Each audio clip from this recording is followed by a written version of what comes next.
তো ওই শাপলা চত্বরের ঘটনায় বর্তমানে অনেকেই সরকার থেকে বলা হয় শাপলা গণহত্যা।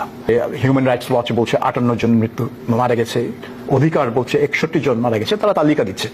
তো আমরা এদেরকে জিজ্ঞেস করেছিলাম যে আপনারা যে তালিকা দিচ্ছেন তাদের মধ্যে কয়জন শাপলা চত্বরে মারা গেছে রাত 12টার পুলিশ অভিযানে?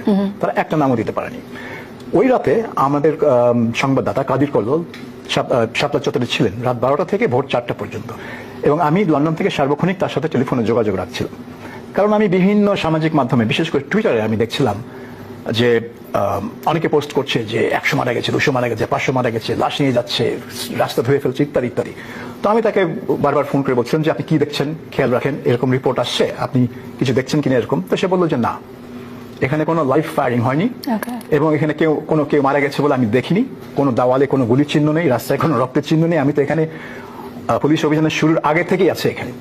সো সরেজমিনে যে ছিল আমাদের রিপোর্টার, এবং কাদের কল্লোল একমাত্র না, আরো অনেক রিপোর্টার ছিল ওখানে, টিভি ক্যামেরা ছিল, কেউ কিন্তু ওই শাপলা চত্বরের রাত 12টার অভিযানে কোনো মৃত্যু দেখেনি। কিন্তু বেদার বলা হচ্ছে শাপলা চত্বর গণহত্যা।